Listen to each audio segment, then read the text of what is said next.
Hello, everyone. Thank you all for coming back to the Love and Betrayal channel. Today, I have a new and quite interesting story to share with you. The man I married. I used to think I knew what love looked like. Warm smiles, late night talks, surprise flowers on a Tuesday. And when I met Noah Carter, I thought I had found it all.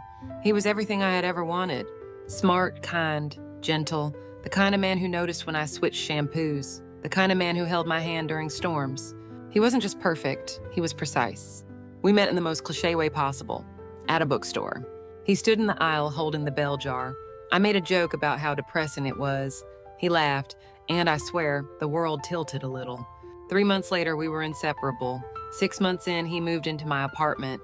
By the 9th month, he proposed. Simple, private, on my favorite bridge, just as snow began to fall. I said yes with tears in my eyes and hope in my heart. Everyone said it was fast, but when it feels right, you don't wait, right? We had a quiet wedding, just a few close friends, a sunset by the lake. Noah wore a Navy suit, I wore my mother's veil. He cried when he saw me, and in that moment, I believed every word he said. I'll protect you, love you, never lie to you. I moved into his house, a beautiful 2-story home in a quiet suburb. Everything about it was cozy, inviting, like it had been waiting for me. He handled everything. The finances, the bills, the groceries. At first, I thought it was sweet, chivalrous, responsible. He said, "Relax, you've worked your whole life. Let me take care of you." So I did. I quit my job, started working on a blog, tried baking sourdough, tried yoga. For the first time in years, I felt safe. But slowly, quietly, little cracks began to show. It started with the phone. He never let it out of his sight, not even in the bathroom, not even while sleeping. Once it buzzed at 3 a.m., I reached for it. He woke instantly, grabbed it. "Work stuff," he muttered. But Noah was a freelance consultant. He didn't work at night. Then came the receipts. I found one in his jacket pocket. Dinner for 2 at a restaurant I'd never heard of. On a night he told me he was in Chicago, alone. When I asked, he smiled. "You're being paranoid." And I laughed, brushed it off, convinced myself he was right. Then came the photo. I was organizing his bookshelf, found an old box tucked behind the bottom shelf. Inside, a watch, a dried corsage, a photographed Noah with another woman, smiling, holding hands. And behind them, the same bridge where he proposed to me. My heart stopped. It wasn't just the photo, it was the date on the back. 2 years before we met, I took the photo to him. His face froze for the first time, no smile, no explanation, just silence. Then,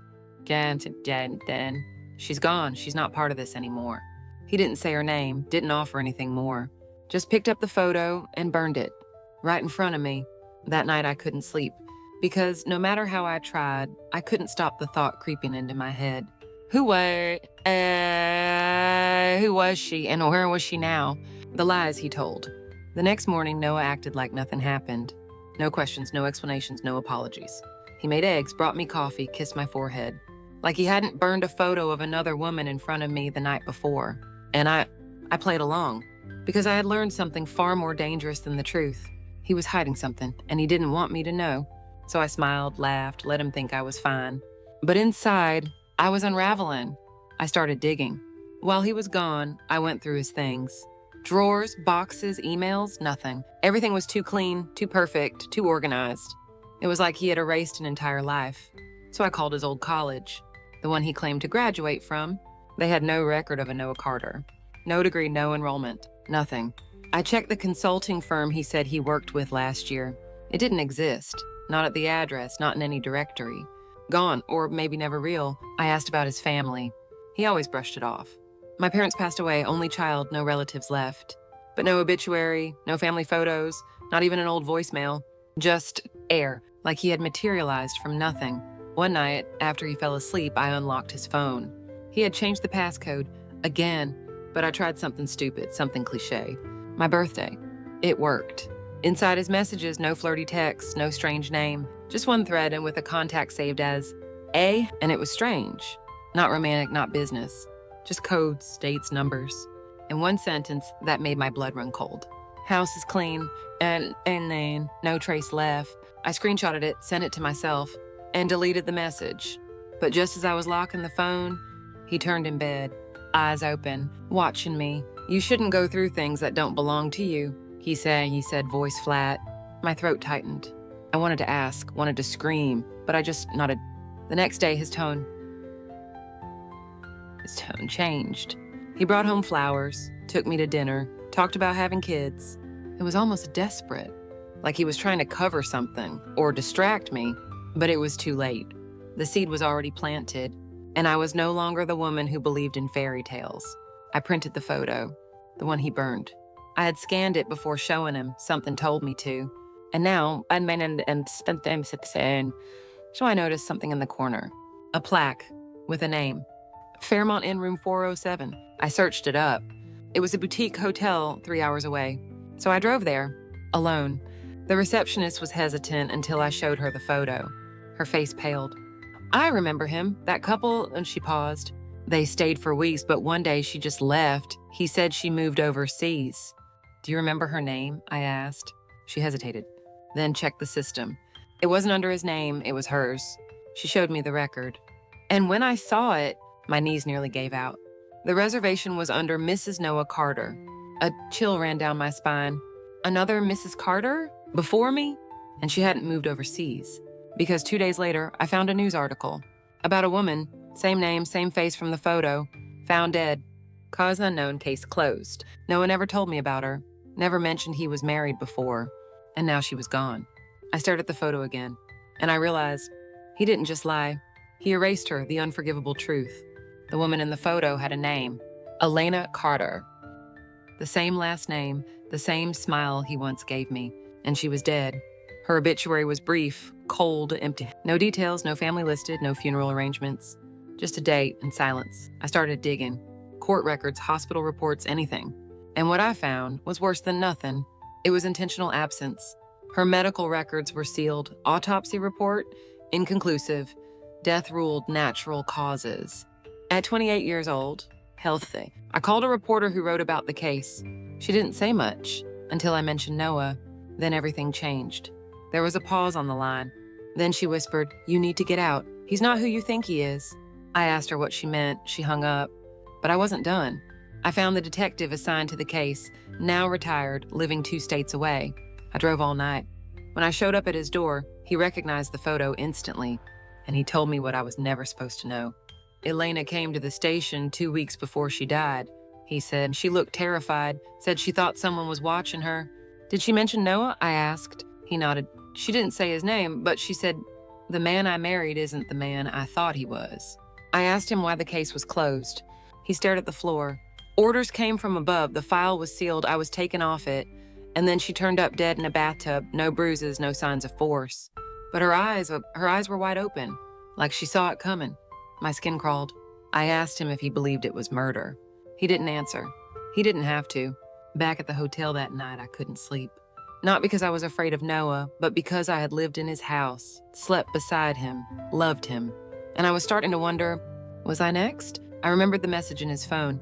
House is clean, no trace left. And it made sense now. He had done this before. And then I remembered something else. The guest bedroom, he always kept it locked. Said it was storage. But that night, when he texted he'd be home late, I took a chance. Used a bobby pin, took 10 minutes, and when the lock clicked, I opened the door and froze. It wasn't a storage room. It was a shrine to Elena. Photos, books, perfume, a dress laid out neatly on the bed. All of it preserved like she'd just stepped out for coffee. And in the center of the room, a journal. Hers. I flipped through it with shaking hands. And the deeper I read, the colder I became. She had written about everything. The way he isolated her, controlled her, told her to quit her job. Just like me. She rewrote, "He wants to erase me piece by piece until I'm no one but who he built." And the last page was dated 2 days before her death. It said, "If someone finds this, he did it. He killed the version of me that once had dreams. And now he's ready to finish the job." I dropped the journal, ran to the bathroom, threw up. He wasn't just a liar. He wasn't just a control freak. He was a predator, and I was living in his pattern. I needed a plan. I needed out. And most of all, I needed to make sure I'd be the last woman he ever tried to erase. Trapped with a stranger. I didn't sleep that night. How could I? After reading Elena's journal, standing in the middle of her hidden room, seeing the shrine he built to preserve a ghost, I realized something terrifying. He never let her go, he just replaced her. With me. The next morning, I put the journal back exactly where it was, flipped the perfume bottle slightly off center so I'd know if he noticed. Then I cleaned up, smiled, acted like everything was normal. Because if I panicked, he'd know. And if he knew, he'd strike first. That day, I called Jenna, my closest friend and the only person I trusted. I told her, if I don't call you tomorrow morning by 9 a.m., you call the police and send them to the house. She asked me what was happening. I lied, said it was just a gut feeling, because if I said the words out loud, they might break me.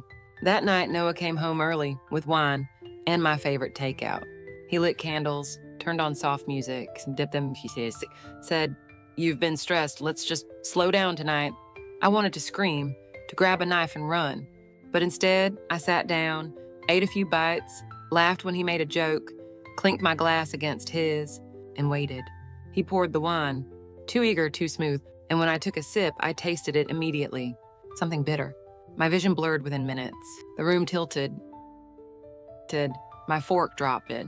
And before I could reach for my phone, everything went black.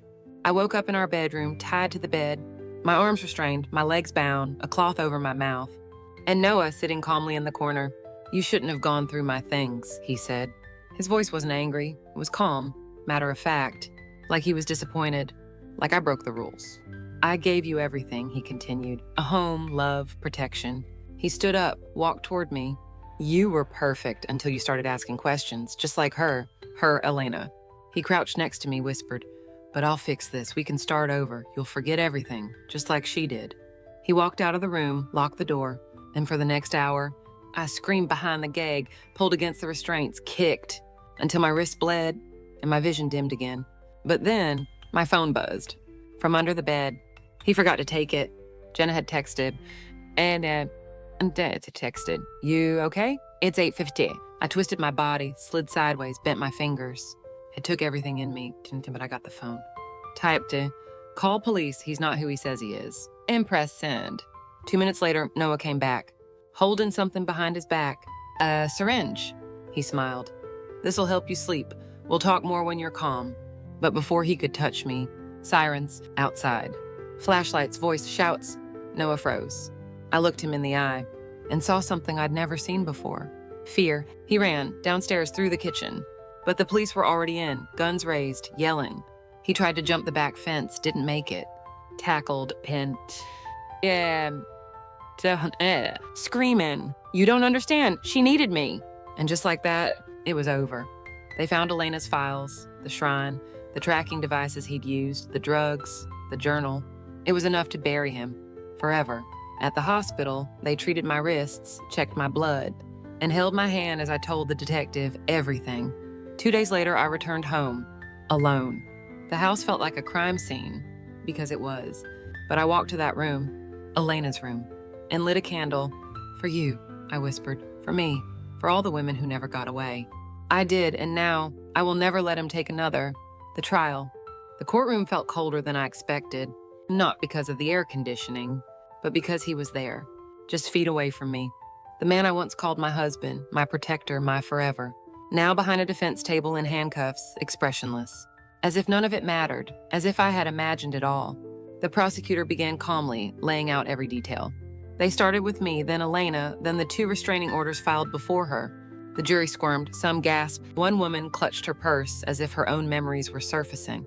I sat still, my palms sweating and my heart racing, but my eyes locked on Noah. He didn't flinch, didn't look away, just sat there like the world was on mute. Then came Elena's journal. It was entered into evidence, page by page, pain by pain.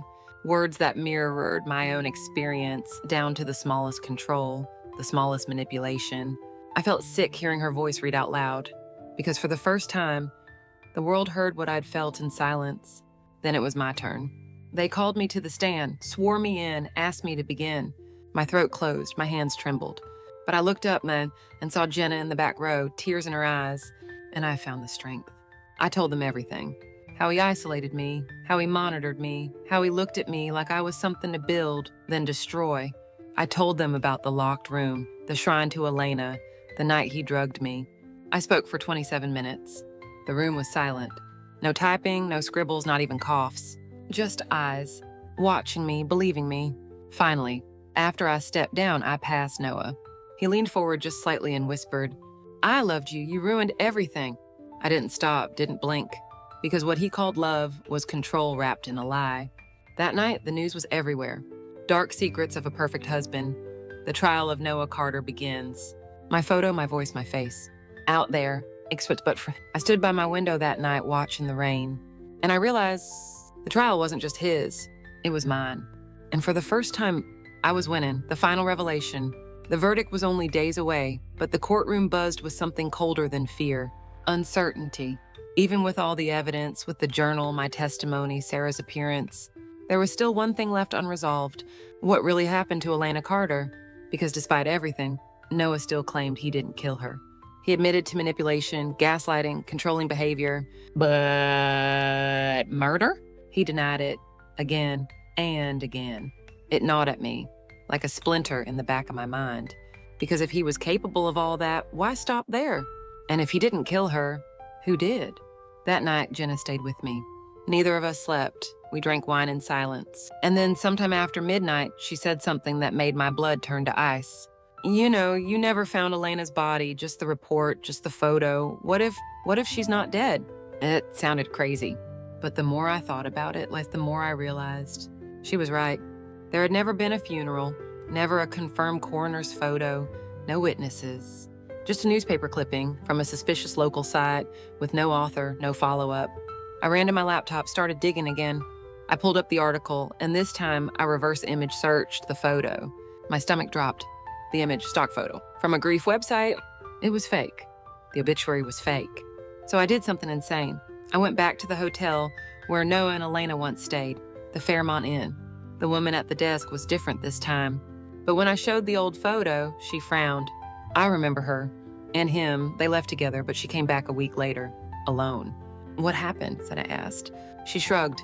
She looked scared, wouldn't talk to anyone, checked out in the middle of the night, never saw her again. I asked if she had signed anything. She went into the back, came back with a copy of the guest ledger, and there it was. Elena's signature. Elena's signature. 3 days after she was supposedly found dead. I couldn't breathe it. Noah didn't kill her, at least not physically. He erased her, drove her so far into fear, so deep into isolation that she faked her death to escape him. But that meant something else. She was still out there. The next day in court, I passed the judge a note, requested to reopen evidence, called for a delay, and handed them the proof, the real truth. Hours later, the judge approved a new investigation, and by some miracle, they found her. In Oregon, working under a new name, in a women's shelter, helping victims of domestic abuse. They brought her in. And when she walked into that courtroom, every breath in the room stopped. Even Noah, for the first time, lost control. "Elena Carter," the judge said. "Do you confirm that is your real name?" She nodded softly, her voice barely above a whisper. "Yes, and I'm here to finish what I started." She took the stand, and for the next hour, she told her story. All of it.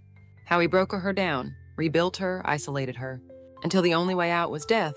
So she planned it, faked it, left the state, and watched from afar as he moved on to the next perfect woman. She looked at me as she spoke, tears in her eyes.